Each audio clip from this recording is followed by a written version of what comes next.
Pernah memerankan sosok Ustadz Jeffrey Al-Bukhari dalam film layar lebar, karir Alfie Alfandi semakin meroket setelah menggondol penghargaan aktor muda inspiratif 2018 berkat sejumlah film religi yang dibintanginya.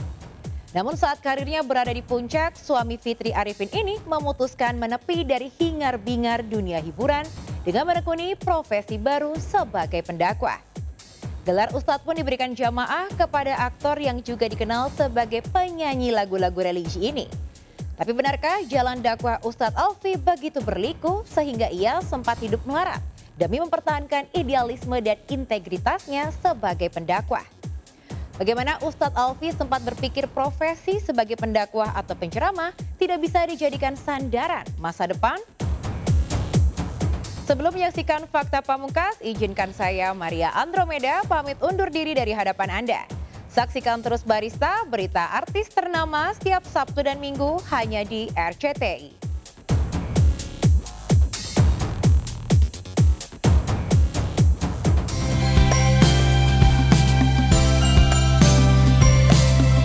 Pemirsa, sejak memerankan sosok Ustadz Jeffrey Al-Bukhari dalam film layar lebar, nama Alfie Alfandi kian meroket. Bahkan berkat perannya sebagai UJ, Alfie berhasil masuk dalam nominasi untuk pemeran pria utama terbaik di Piala Maya 2014 dan Indonesia Movie Awards 2015, hingga pernah menggondol penghargaan sebagai aktor muda inspiratif pada tahun 2018. Di tengah karirnya yang semakin moncer, Alfie justru memilih langkah meninggalkan sejenak hingar-bingar dunia hiburan dan fokus untuk berdakwah. Bahkan Alfie mendirikan komunitas Bikers Dakwah bersama Abizar, putra almarhum Ustadz UJ. Lantas mengapa Alfie enggan disebut telah hijrah? Benarkah Alfie masih risih saat ada yang memanggilnya sebagai Ustadz? Ya, kalau dibilang proses hijrah, aku nggak berani aku bilang hijrah. Aku lagi belajar, lagi-lagi aku bilang aku belajar, bukannya yang gimana-gimana, tapi aku menuntut ilmu untuk diriku sendiri pribadi dan sebisa semampuku sebagai orang lain. Karena pakai kemarin pernah aku bilang bahwa impian kami adalah impian Nabi Muhammad SAW, yaitu bagaimana caranya umat Nabi Muhammad SAW mati dalam keadaan husnul khatimah. Dan masalah kesederhanaan, ya inilah aku nggak neko-neko gimana gitu ya. Artinya nggak yang, kalau aku pribadi ya nggak over. Jadi aku cuman declare, tolong teman-teman, aku bukan hijrah tapi aku sedang belajar. Kalau orang mengenal aku Ustadz, itu adalah doa, semoga aku jadi ustadz beneran. Sempat menjadi seorang pecandu narkoba bahkan nyaris kehilangan nyawa, membuat Alfie memilih hijrah dan bertekad menjadi seorang pendakwah. Namun menggeluti dunia dakwah tak semudah yang dibayangkan Alfie. Banyak ujian dan cobaan yang harus dilaluinya. Ya, Alfie yang sudah bertekad bulat menjadi pendakwah, rela menyisihkan penghasilannya untuk Bikers Dakwah. Hingga dirinya rela hidup sederhana di rumah kontrakan. Padahal sebagai aktor ternama, Alfie bisa saja hidup mewah layaknya artis-artis lain. Hasil kerja tepatnya. Hasil kerja potek. Hasil kerja aku syuting, hasil kerja aku di mana gitu, entah bermusik atau syuting, potek. Bilang sama istri, sayang, potek ya, Bikers Dakwah nih. Oke, memang itu kami gitu. Karena nggak mau dibuat-buat. Maksud kalau aku pribadi sih malu. Karena apa? Kalau apalagi ya, malu karena banyak orang di luar sana yang kelaparan. Ya. Banyak orang di luar sana yang membutuhkan. Jangan sampai apa yang kita miliki menjadi sebuah ain. Dikenal sebagai pendakwah muda, Alfie rupanya memang sudah benar-benar mengabdikan dirinya di jalan syiar Islam. Jika banyak ustadz memiliki tarif setiap kali ceramah, kabarnya Alfie justru tak menarifkan saat dirinya diminta untuk ceramah. Namun benarkah Alfie tak menolak jika dirinya mendapat bayaran usai tausiah? Untuk Alfie ceramah itu tarifnya dari minus to plus. Jadi dulu Mas Alfie itu kalau ceramah, dulu kan aku karena basicnya manajemen, jadi aku tuh ada rate-nya sekian kalau untuk kerja artis. Tapi kalau untuk dakwah ceramah, Alfie selalu pesan jangan pernah taruh budget, jangan pernah patok tarif. nih, kadang-kadang orang kasih itu beragam, ada yang cuma kasih pisang doang, Orek tempe ya? ada yang cuma kasih orek tempe doang, kasih bolu, ada juga yang kasih transport, ada yang juga yang kasih 500, 1 juta, 2 juta. Tapi kalau untuk puluhan juta itu untuk Alfi jarang banget. Bisa kalau orang undang aku akan tanya ini acara apa, event kah, event atau kajian atau majelis taklim atau kajian, bersponsor apa enggak? Itu kan karena aku juga nggak mau nih niat kita lillahi ta'ala tapi mereka menduiti itu, memanfaatkan. Pernah pasang tarif, sama kayak almarhum bokap sama nyokap gue juga nggak pernah pasang tarif. Maksudnya gini, karena masih banyak orang mempertanyakan apakah kadang ustadz seorang ulama diundang buat ceramah itu pasang tarif apa enggak. Yang gue tahu rata-rata enggak. Sebetulnya dakwah ini kewajiban itu tidak dibayar sebetulnya, supaya terhormat agama ini, supaya agama ini mulia dan sebagainya. Hindari memasang tarif. Ya, gaya hidup Alfi memang berbeda dengan kebanyakan ustadz-ustadz lain yang terkadang kerap memamerkan kekayaannya kepada publik. Sebaliknya, Alfi dan istri justru hampir 8 tahun memilih menjalani hidup sederhana seperti Rasulullah. Alfi tak masalah jika sebagian penghasilannya justru disumbangkan di jalan dakwah dan hidup ngontrak. Padahal bisa saja Alfi dan Fitri bisa membeli rumah yang layak untuk mereka tinggali. Lantas benarkah Alfi memiliki sejumlah bisnis yang menunjang jalan dakwahnya? Jika awalnya Fitri tak pernah komplain kepada Alfi lantaran harus hidup ngontrak, namun rupanya menginjak tahun ke-9 Fitri rupanya ingin memiliki rumah sendiri. 9 tahun menikah mas, 8 tahun, enggak ding, setahun pertama kita punya rumah, gede banget, itu rumahnya masih nyicil, KPR waktu itu dia. Terus tahun kedua kamu ke Yaman, dia ke Yaman mondok, belajar. Nah setelah dia pulang itu flip, berubah pola pikir Alfi. Dia kayak mikir apa ya, kayak punya rumah. Memang betul sih punya rumah dengan jalan KPR kan juga jalan semua orang ya. Cuman mungkin kata Alfi ini kayaknya bukan saat yang tepat untuk kita punya rumah. Jadi duit kerja, duit syuting yang Alfi ada tuh karena kita menghindari nyicil, jadi kita tabung. Tapi karena ada kebutuhan lain, belum lagi COVID, belum lagi kita punya wadah mengaji, baik terus dakwah yang butuh operasional, butuh uang di situ. Jadi uang tabungan tadi berkurang lagi. Dari dulu sampai sekarang nggak pernah aku tahu dia punya rumah tetap. Baru sekarang.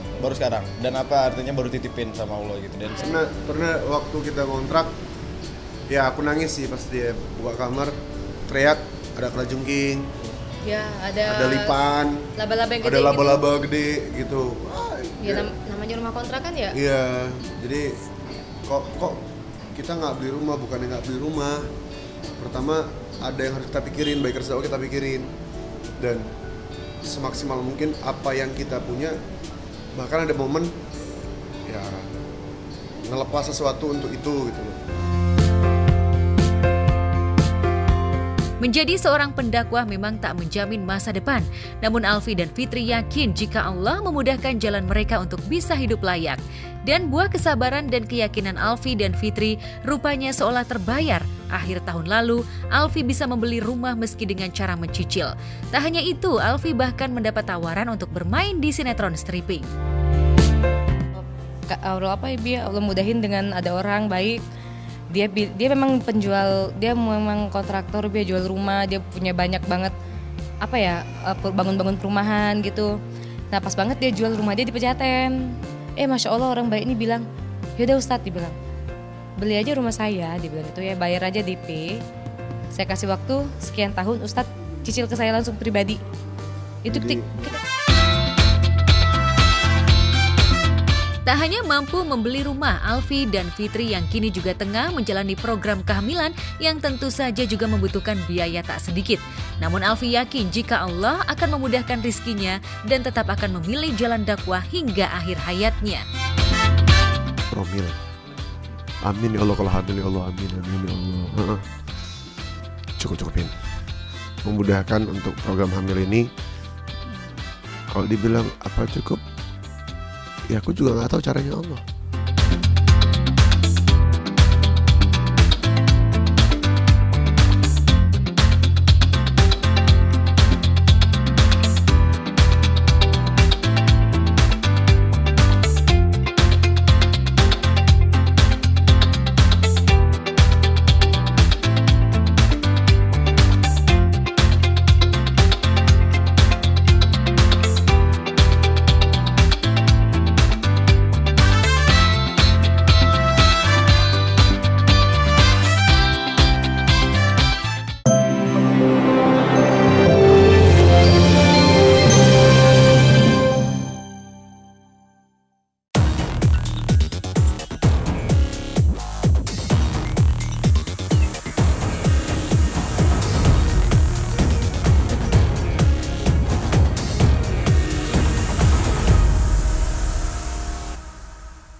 Istana Ustadz Solmed dan April Jasmine bikin netizen ngiler.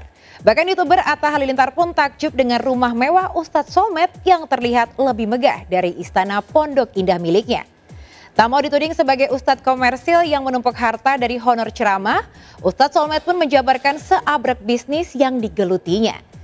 Lalu benarkah Ustadz Solmed dan April Jasmine gencar flexing rumah mewah untuk menginspirasi jemaah agar giat berniaga seperti anjuran Rasulullah? Apa kata Ustadz Solmed saat netizen menyebutnya ustadz yang pelit sedekah lantaran hanya menyumbang 60 juta rupiah untuk Palestina, sementara artis dan ustadz lain yang gaya hidupnya lebih sederhana rela menyumbang ratusan juta. Sempat jadi aktor, Ustadz Alfi Alfandi mantap meninggalkan dunia gemerlap demi fokus berdakwah. Benarkah demi umat Ustadz Alfi rela tinggal di rumah kontrakan? Lalu seperti apa tanggapan Ustadz Alfi ketika hidup kesehariannya disebut bak bumi dan langit dengan citra kemewahan yang ditampilkan Ustadz Solmed? Bersama saya Maria Andromeda, kita akan mengulas gaya Ustadz masa kini yang berani beda pilihan dalam membranding sosoknya sebagai pendakwah. Pemirsa, inilah berita artis ternama Barista.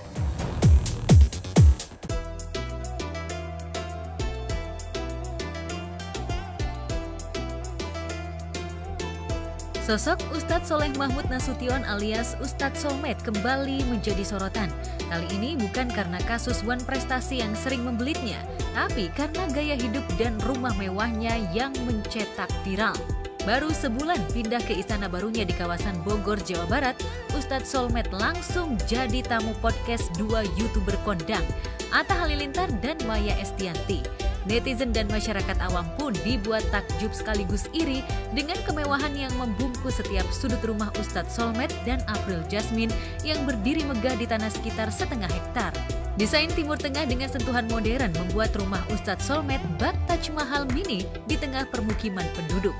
Istana luas yang hanya dihuni oleh 6 orang itu nampak kontras dengan rumah mungil dan peta kontrakan di sekitarnya.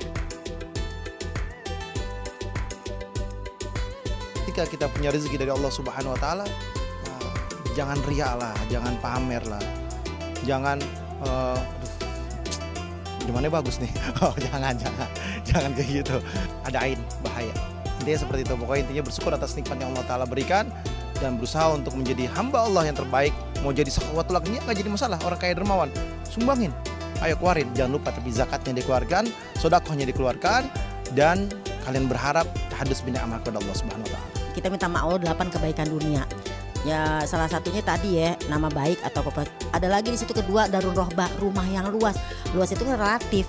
Mungkin luas bagi saya 500 meter. Mungkin luas bagi teman lain 100 meter. Mungkin luas bagi yang lain ya bisa 1 hektar. Jadi kalau dibilang kok dia punya rumah yang luas ya kita berdoa biar kita juga punya kayak gitu sih. Kepengen. Jadi kalau banyak tamu kita bisa nerima begitu. Tapi kalau anak kita banyak seperti itu. Jadi wajar-wajar aja sih, cuman emang mungkin ada hal-hal dibilang alhaqumut takasur, jangan kamu berpamer-pamer tentang hartamu yang banyak, emang gak boleh juga sih. Cuman gimana ya, bertelanjur sih. Saya belum diundang sama Ustadz Solmed. Ustadz undang saya ya, makan-makan. Oh, Ustadz Solmed itu ramah ya, ramah, alhamdulillah baik.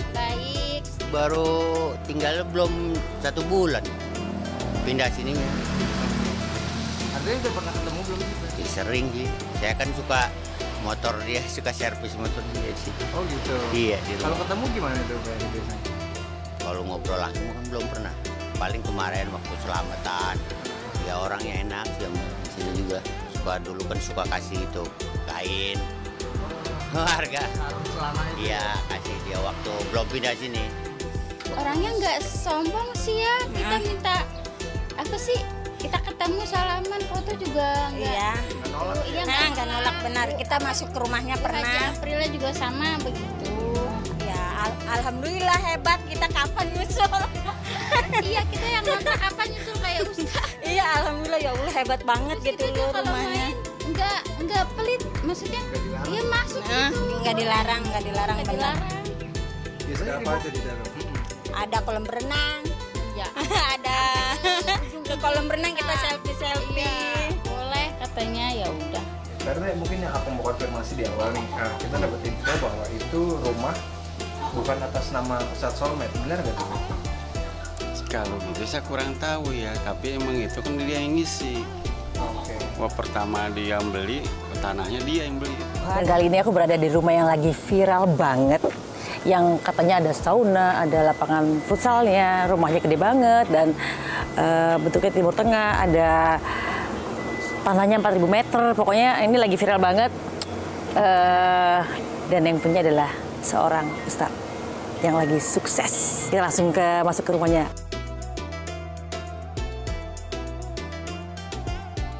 Ya, meski memiliki pagar otomatis dari besi baja, rumah Ustadz Solmed nyaris selalu terbuka untuk tetangga sekitar.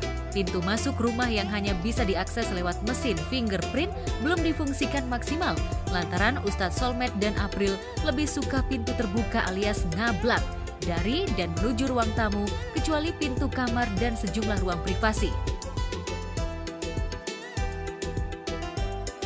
Assalamualaikum. Waalaikumsalam. Bunda, selamat datang. Terima kasih. Maya, apa kabar? Baik, sebentar kasih mic dulu.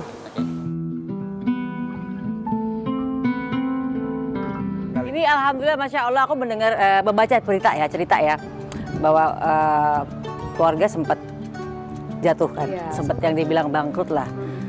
Itu nanti aku tanyain kok bisa bangkit dan akhirnya bisa kembali lagi, malah melebihi mungkin ya. Lebih nggak sih? Alhamdulillah. Iya, sangat benar. di luar apa ekspektasi. Di luar, ya, luar Nurul. Nurul kok Nurul. Nalar. Nalar. Oke, kita mau lihat-lihat. Oh ya, dari semua bangunan ini ide siapa? Ide Pak Ustadz atau Mbak Yasmin? Berdua.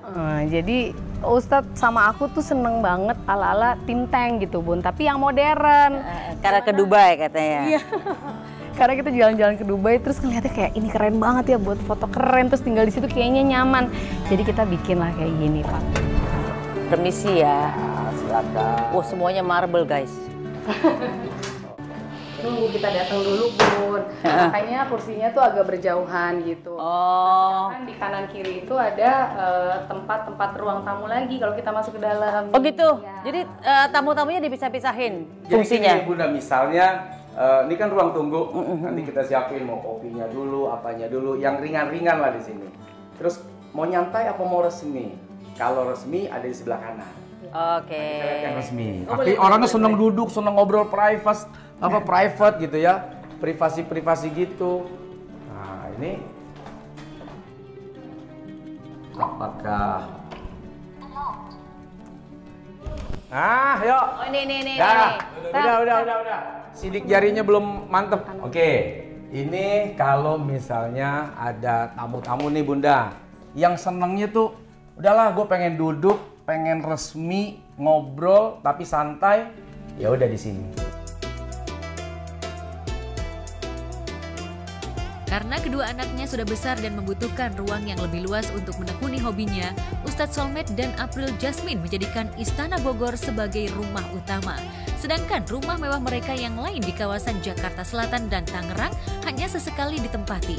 Di rumah yang fasilitasnya tak kalah lengkap dengan resort itu, ada kolam renang, lapangan futsal, bioskop pribadi, ruang meeting, lapangan tembak, sirkuit balap mini, hingga SPBU mini untuk mengisi bahan bakar mainan otomotif kedua putranya, dan sejumlah fasilitas yang memanjakan tamu serta penghuninya.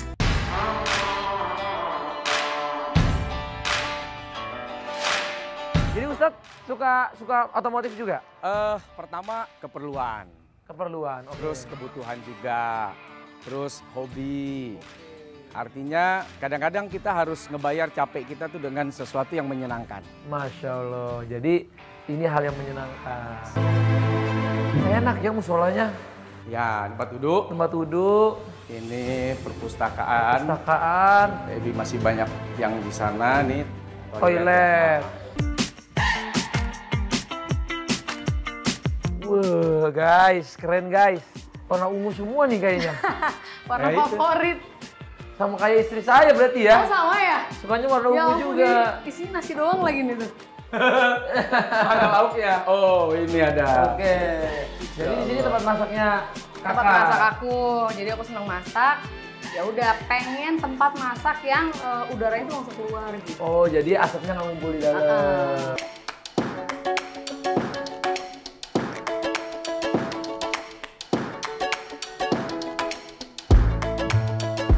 bikin Keren yang sih, beda guys. dari home theater bioskop sendiri. umumnya. Jadi ditembak gitu ya Ustadz ya? Tembak, terus kemudian kita nonton bareng-bareng ya anak-anak bisa ngemper, bisa di tempat tidur. Keren juga ya. Gue bikin yang nggak ada di bioskop. Kalau bioskop kan nggak ada tempat tidur gini kan. Bener. Umumnya ya duduk gitu.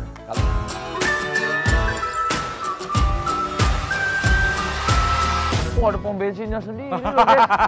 Pom bensinnya aja dalam sini. Aduh.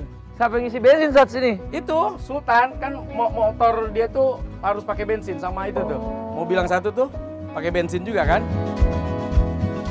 Kalau Ustadz ditanya, bangun rumah ini habis berapa duit?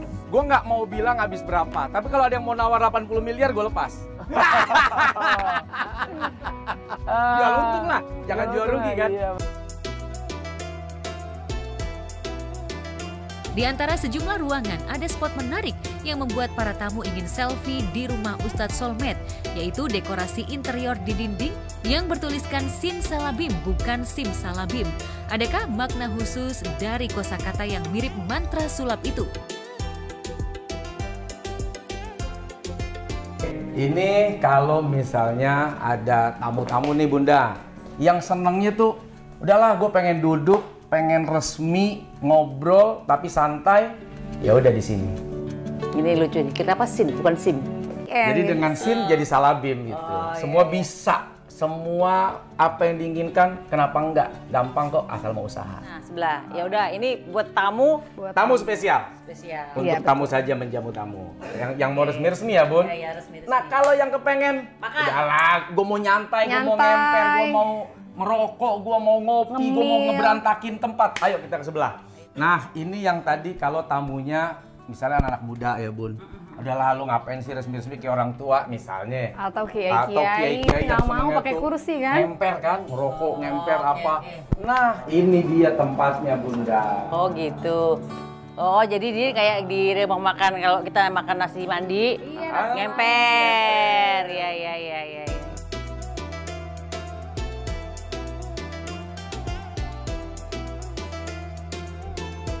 Rumah super mewah di kawasan Ciseeng, Bogor itu seolah menggambarkan kemapanan Ustadz Solmed. Tak perlu gelar crazy rich seperti yang disematkan kepada orang kaya baru yang gemar flexing di YouTube. Ustadz Solmed dan April Jasmine sudah hidup mapan sejak namanya melambung sebagai Ustadz selebriti. Ustadz Solmed yang merupakan alumni UJ Center, tempat penggemblengan Ustadz yang dulu dikomandoi Ustadz Jeffrey Al-Bukhari, mantap memilih jalan dakwah sekaligus berniaga seperti yang dilakukan Rasulullah Shallallahu Alaihi Wasallam. Dibantu April istrinya, Ustadz Solmed menggunakan link dakwahnya untuk membangun kerajaan bisnisnya. Siapa sangka dalam tempo kurang dari 10 tahun, bisnis yang diretas Ustadz Solmed menggurita.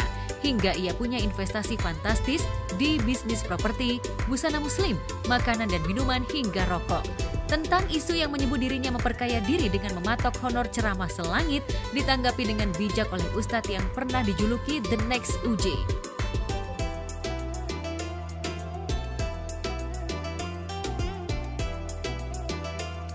Pertama gue penceramah nih. Oke. Ketemu banyak orang, tak. Nah, ini jalan nih yang pertama kali gue laluin.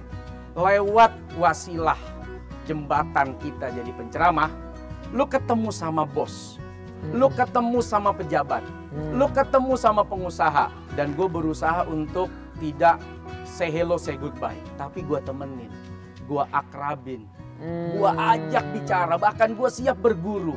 Kok bisa? Ente ini bisa begini gimana caranya? Usaha apa? Nah dari situ tuh kita jadi belajar. Akhirnya gue berusaha, sekarang gue punya bisnis. Ada bisnis properti, ada bisnis jual beli mobil juga. Artinya jual beli mobil tuh kalau lo mau juga gue ambil aja gitu kan. Ada bisnis yang sekarang nih gue jalanin, bisnis rokok. Tapi Ustadz kalau ngajar dulu suka pasang tarif nggak sih? Atau sekarang pasang tarif nggak sih kalau Ustadz? Pertama, manajemen gue tuh adalah manajemen bijaksana bijaksini. Bijaksana bijaksini. Oke.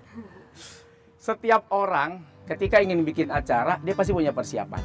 Persiapan waktu, persiapan tempat, persiapan izin, persiapan dana, dan sebagainya. Dan gue yakin, saat orang ngundang gue, dia juga punya persiapan. Itu keyakinan gue pertama. Maka yang pertama kali gue tanya adalah memangnya, kan biasa nanya tuh, kamu punya berapa? nyiapin berapa. Bisa jadi gue ngomong sekian, totonya dia lebih tinggi, kan rugi gue. Gue ceramah tuh nggak perlu dibayar, tak. Buktinya, lu datang gue ngomong apapun soal ilmu, lu nggak usah bayar gue. Kalau di sini, kalau di luar, lu bukan bayar ilmu gue, lu bayar capek gue, lu bayar keringat gue, lu bayar tenaga gue, lu bayar transport gue, lu bayar waktu gue yang hilang dengan keluarga. Dan itu sama dengan motivator-motivator atau siapapun pengisi acara yang mereka punya ilmu, tapi bukan ilmu mereka yang dibayar. Kalau saya pribadi melihat teman sukses, senang dong. Ya kan? Melihat saudara kita sukses, senang dong. Berarti pencapaiannya telah membuahkan hasil. Nah, yang sering menjadi perkara itu, orang Indonesia ini tidak pernah siap melihat orang lain sukses. Kalau sebelah diperbincangkan, dia menunjukkan rumahnya, fasilitasnya ada, dan memang betul-betul ada. Saya bingung menjelaskan ini pamer atau bersyukur karena tipis banget. Yang kedua yang menjadi pusat perhatian adalah menjaga hati. Kita tidak boleh menjas atau menilai seseorang dari covernya aja. Apa yang kita dengar dari orang, dari media belum tentu sejalan dengan itu.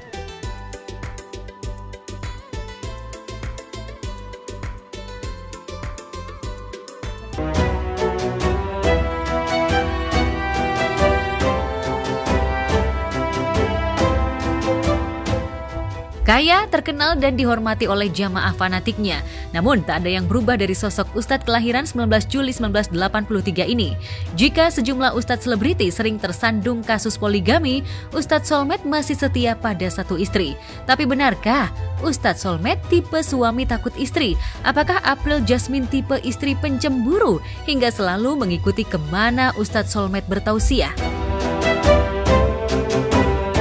Kan banyak orang bilang, kenapa namanya sin? Itu kan artinya dosa. Kenapa sih cuma bahasa Inggris doang dari sekian ribu bahasa loh di dunia ini? Jangan sampai suami itu nakal ya? Jangan dong. Bisa. Tapi mau poligami nggak? Bisa. Nggak, sebagai usaha mau poligami nggak di depan istri? Ditanya mau lah gue. Semua laki-laki mau lah. Pernah ngomong? Nggak berani. Tapi bicara kemauan mau lah Bunda. Persoalannya berani nggak? Iya. Ini kan soal nyali kan? Kalau itu Bun kita puter SNI. Apa tuh? Suami nurut istri, udah bener. Ya kan, dari sini kita puter lagi SNI gitu. Ya? Iya, harus. Oke, nurut istri bagus. Tapi menurut gak sih Pak Ustadz? Gimana ya? Kalau di depan kita menghormati, lebih menghormati sih kayaknya. Iya, menghormati sih, iya. Jadi gimana ya? Saya sih bukan takut sama istri. Iya. Istri yang terlalu menakutkan. Oh jadi gitu. Ya, dimarahin dong.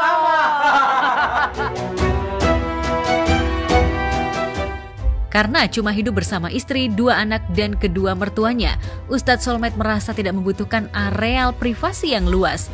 Rumah inti yang menjadi ruang pribadi keluarga hanya seluas 200 meter persegi, dihimpit oleh ruang luas yang menyerupai istana. Pembangunan rumah dari pondasi hingga detail interior membutuhkan waktu 3 tahun. Bahkan saat pandemi COVID-19, Ustadz Solmed seolah tak kesulitan dana untuk mewujudkan istana impiannya. Nah, ini jadi real rumahnya Ustadz ini. Ini rumahnya cuma segini doang, tak lebih gede rumah lo. Enggak lah. Beneran nih, rumah gue cuma segini doang. Kan banyak ini, ada mall, sampingnya banyak mall.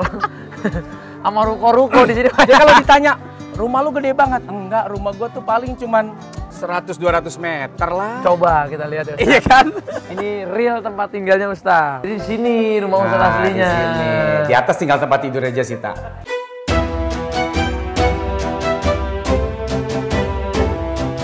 Dibanding istana Pondok Indah yang dimiliki Atta, rumah Ustadz Solmed terlihat lebih megah.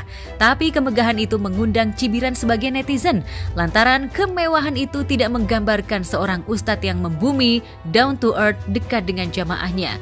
Bagi sebagian netizen, gaya hidup Ustadz Solmed tak ubahnya selebriti maupun sosialita yang berada di awang-awang, alias sulit dijangkau masyarakat kebanyakan. Getolnya, Ustadz Solmed dan April memperlihatkan rumah baru mereka dianggap flexing yang menjurus ria oleh sebagian netizen. Menurut saya bukan ria. Kalau ria itu kan dia membanggakan dengan ini hasil kerja saya. Orang lain nggak punya. Nah itu yang menjadi sebuah ria. Tapi kalau saya punya ini, saya punya itu bukan ria, tetapi tahadus bin nikmah. mengabarkan kenikmatan yang Allah berikan kepada kita. Dan itu sudah diterangkan di beberapa literatur kitab. Mohon maaf saya harus baca. Fa innallaha ta'ala yuhibbu ayyara. Allah Subhanahu wa taala tuh demen sama seseorang hamba yang memberikan, yang memperlihatkan athara ni'matihi ala abdihi. Yang Allah memberikan nikmat itu, yang memberikan karunia itu diperlihatkan agar manusia bisa menjadi taat kepada Allah, agar manusia bisa dekat kepada Allah. Maka kita jangan cuma lihat manusia itu mendapat nikmat, tapi bagaimana manusia itu bisa diberikan nikmat.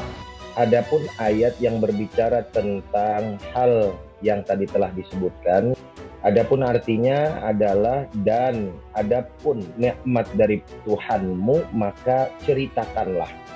Nah, makna di dalam ayat ini memang bisa saja dibawa kemanapun bagi seseorang yang artinya menjadikan ayat tersebut sebagai sebuah hujah atau dalil gitu ya, karena secara tekstualnya umum. Dan adapun nikmat dari Tuhanmu maka ceritakanlah. Nah, makna daripada ceritakanlah ini mungkin kemudian diambil perlihatkanlah gitu kan. Namun ketika kita mau bersikap bijak, ini persoalannya. Kita ingin menghindari hal-hal yang pada akhirnya membawa fitnah di tengah-tengah masyarakat. Maka seseorang yang membawa dalil tersebut hendaklah juga memikirkan faktor-faktor yang lain, gitu ya. Artinya, apakah kemudian ketika saya lakukan ini, lalu ada mudorot atau tidak? Katakan, kalau ada maslahatnya, kira-kira maslahat dan mudorotnya banyak atau tidak? Karena yang namanya riya atau tidak riya, penempatannya adalah di dalam hati seseorang. Seorang tokoh agama, istilahnya dia memamerkan hartanya, maka nanti akan menimbulkan prasangka yang kurang baik dari jamaahnya. Misalnya, hal seperti ini sebaiknya dihindari. Misalnya ada seorang pejabat misalnya ya, dia itu waktu sebelum menjabat dia tidak kaya, begitu menjabat maka dia kemudian kaya raya gitu ya. Nah, boleh jadi kayanya dia mungkin dari hasil usaha dia dan sebagainya, tapi dalam konteks seperti itu akan menimbulkan prasangka. Nah, seandainya dia biasa saja, misalnya diam-diam dan sebagainya, mungkin tidak pamer, itu oke-oke aja. Tapi ketika dia pamer dengan kekayaannya misalnya, boleh jadi akan menimbulkan prasangka-prasangka. Hindari hal-hal yang menimbulkan prasangka buruk. Pamer itu tergantung niat. Kalau niatnya dia ingin memotivasi orang supaya orang menjadi sukses, karena tadi Nabi bersabda bahwa ni'mal mal fi yadi rajulin soleh, bahwa paling baiknya harta adalah di tangan orang soleh. Dan Anda yakin Anda orang soleh, dan Anda yakin akan menggunakan harta itu untuk ketaatan kepada Allah, silahkan aja. Tetapi kalau pamernya dia untuk show, untuk menunjukkan bahwa dirinya kaya dan sebagainya, maka itu jelas konteksnya jatuh dalam riya dan itu tidak boleh. Saat susah, lu dihina. Saat kaya, lu dibenci. Terus, lu mau apa? Susah dihina, kaya dibenci. Ya, lu mau apa? Kalau udah itu yang terjadi pada diri lu. Mending kaya ya. Mending kaya, udah. Balik lagi logika manusia. Kalau lu tanya, maaf nih. Soalnya kan kalau kaya, walaupun dibenci tapi bisa bantuin orang. Bantuin orang, bisa nyenengin orang. Belakangan, gaya hidup April Jasmine pun ikut menjadi sorotan netizen. Gaya glamor April sering dibanding-bandingkan dengan gaya sederhana Fitri Arifin, istri Ustadz Alfi Alfandi. Fitri Arifin yang merupakan businesswoman dan punya perusahaan di dalam maupun di luar negeri, dinilai netizen lebih santun dan intelek dalam menyikapi komentar netizen. Lantas apakah April merasa terganggu dengan sikap netizen yang terkesan menudingnya sebagai istri Ustadz yang suka pamer harta?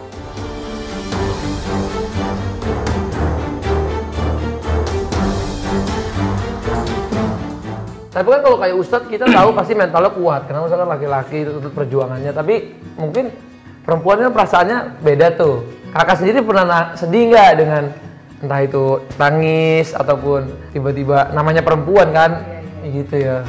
Aku lebih yang cuek banget. Jadi kalau ada yang menghujat, ada yang apa gitu ya, terus Ustadz langsung bilang, kamu jangan baca ya, dia khawatir banget.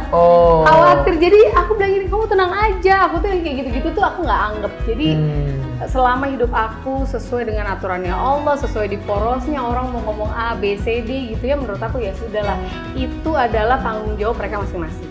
Tapi Ustadz ada motivasi nggak sih buat anak-anak muda nih yang nonton video ini, ataupun yang nggak muda juga, yang tua gitu, gimana sih biar bisa sukses kayak Ustadz gitu? Usia saya udah 40 tahun. Saya pernah melewati masa-masa sebelum 40. Ujian, cobaan, tantangan. Berat, tapi hadapi. Dan Allah itu akan melihat apa yang kita perbuat dari ikhtiar kita. Dan terus banyak bergaul, banyak doa, banyak kita kalau ngelihat orang sukses, banyak minta sama Allah biar kita bisa sukses kayak dia. Punya istri tajir melintir, mengapa Ustadz Alfi Alfandi hidup dengan kesederhanaan? Apakah Ustadz yang pernah menjadi aktor muda inspiratif ini tidak suka dibanding-bandingkan dengan Ustadz Solmed?